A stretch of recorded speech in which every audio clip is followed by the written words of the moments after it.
Hello അസ്സലാമു അലൈക്കും, welcome back to our channel.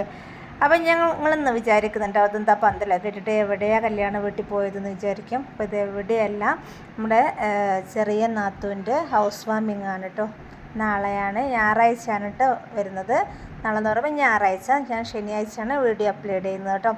അപ്പോൾ അതാ വീടാണ്, വീടിൻ്റെ ഫ്രണ്ട് ഭാഗമാണ് കേട്ടോ ഇത് വരുന്നത്. ഒരു വയലിലായിട്ട് നല്ലൊരു വൈബുള്ള സ്ഥലത്താണ് ഇത് വരുന്നത് കേട്ടോ. പുറത്ത് സൈഡിലേക്കൊക്കെ നല്ലൊരു വൈബാണ്. അപ്പോൾ ഇതാണ് ഫ്രണ്ട്. അപ്പോൾ പണിയൊന്നും കഴിഞ്ഞിട്ടില്ല കേട്ടോ, ഇനിയും ഒരുപാട് പണികളൊക്കെ ബാക്കിയുണ്ട്. നിലത്തെ പണിയോ പിന്നെ കുറച്ച് പണികളൊക്കെ ഉണ്ട് കേട്ടോ. അപ്പോൾ ഇതിപ്പോൾ നമ്മൾ ശനിയാഴ്ചൻ്റെത് വൈകിട്ടുള്ള വീഡിയോ ആണ് കേട്ടോ ഇത് വരുന്നത്. അപ്പോൾ ഞായറാഴ്ച രാവിലെ പുലർച്ചയ്ക്ക് ആണ് നമ്മൾ പാല് കാച്ചൽ വരുന്നത് കേട്ടോ. അത് കഴിഞ്ഞിട്ട് ഉച്ചക്കാണ് ഫംഗ്ഷൻ വരുന്നത്. അപ്പോൾ വീട്ടമ്മയും വീട്ടമ്മേൻ്റെ മുത്തശ്ശിയൊക്കെ കൂടി ഉള്ളിയൊക്കെ തൊലിക്കുകയാണ് കേട്ടോ. അപ്പോൾ നമ്മൾ കുറച്ച് മഗ്‌രിബൊക്കെ കഴിഞ്ഞതിന് ശേഷമാണ് നമ്മൾ പോകുന്നത്. അപ്പോൾ രാത്രിത്തിലുള്ള വൈബാണ് വരുന്നത്. മുമ്പിൽ ലൈറ്റൊക്കെ ഇട്ടിട്ടുണ്ട്. അപ്പോൾ സെറ്റായിട്ടുണ്ട് കേട്ടോ വീട്, മാഷാ അല്ലാഹ്. അപ്പോൾ നാളത്തെ വീഡിയോ ഞാൻ കാണിച്ചു തരുന്നുണ്ട് കേട്ടോ. ഹൗസ് വാമിങ്ങിൻ്റെ വീഡിയോയും കാര്യങ്ങളൊക്കെ കാണിച്ചു തരുന്നുണ്ട്. അപ്പോൾ ഇതാണിത്, 2 റൂമാണ് കേട്ടോ വരുന്നത്. ഈ റൂമിൽ കട്ടിലൊക്കെ ഇട്ടിട്ടുണ്ട്, അലമാരൊക്കെ സെറ്റാക്കി, കട്ടിലും അലമാരൊക്കെ സെറ്റാക്കി വെച്ചിട്ടുണ്ട്.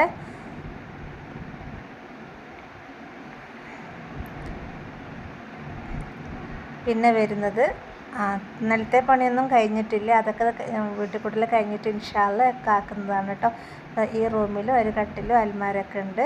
പിന്നെ കുറച്ച് സാധനങ്ങളൊക്കെ എടുത്ത് വെക്കാനും ഇതാക്കാനൊക്കെ ആ സൈഡിലേക്ക് എടുത്ത് വെച്ചിട്ടുണ്ട് കേട്ടോ. പിന്നെ ഡൈനിങ് ഹാളിൽ ഒരു ബാത്റൂം ഉണ്ട്. ആ ബാത്റൂമിൻ്റെ പണിയൊക്കെ കഴിഞ്ഞിട്ടുണ്ട്, മാഷാ അല്ലാഹ് അടിപൊളിയാക്കിയിട്ടുണ്ട് കേട്ടോ. അപ്പോൾ നിങ്ങൾ നാളത്തെ വീഡിയോ കാണുക കേട്ടോ. വെച്ചാൽ നമ്മളെ ഹൗസ് വാമിങ്ങിൻ്റെ വീഡിയോയും കാര്യങ്ങളൊക്കെ സ്റ്റെപ്പിൻ്റെ പണിയൊക്കെ കഴിഞ്ഞാണുണ്ട്. സ്റ്റെപ്പിൻ്റെ പണിയും കാര്യങ്ങളൊക്കെ ഇത് കഴിഞ്ഞിട്ട്, അതേപോലെ തന്നെ കിച്ചൺ അല്പം നല്ല വലുപ്പമുള്ള കിച്ചണാണ് കേട്ടോ. പിന്നെ ഒരു വർക്ക് ഏരിയയും വരുന്നുണ്ട്. പുകയില്ലാത്ത അടുപ്പൊക്കെയാണ് വെച്ചിട്ടുള്ളത്. പാത്രങ്ങളൊക്കെ സെറ്റാക്കി, നമ്മൾ സാധനങ്ങളൊക്കെ സെറ്റാക്കിയിട്ടുണ്ട്, വെച്ചിട്ടുണ്ട് കേട്ടോ. അപ്പോൾ ഇൻഷാ അല്ലാഹ് ഇന്ന് ഞായറാഴ്ച പുലർച്ചയ്ക്ക് എന്തായാലും കൂടുന്നതാണ്. പിന്നെ ഇത് അടുക്കളൻ്റെ ബാക്ക് സൈഡിൽ നല്ലൊരു വൈബാണ്, വയലാണല്ലോ. അപ്പോൾ നല്ലൊരു വൈബാണ്. അപ്പോൾ രാത്രി അതിനെ കുറിട്ടാൻ മനസ്സിലാകാത്തത്. അപ്പോൾ ഞാൻ നാളത്തെ രാവിലത്തെ വീഡിയോയിൽ ഞാൻ കാണിച്ചു തരുന്നുണ്ട് കേട്ടോ. അടിപൊളി സെറ്റായിട്ടുണ്ട്. അപ്പോൾ ഇങ്ങനെയാണ് വീട് വരുന്നത്. മാഷാ അല്ലാഹ് എത്രത്തോളം ആയിട്ടുണ്ട്. എല്ലാവരും സബ്സ്ക്രൈബ് ചെയ്യുക, ലൈക്ക് ചെയ്യുക, ഷെയർ ചെയ്യുക.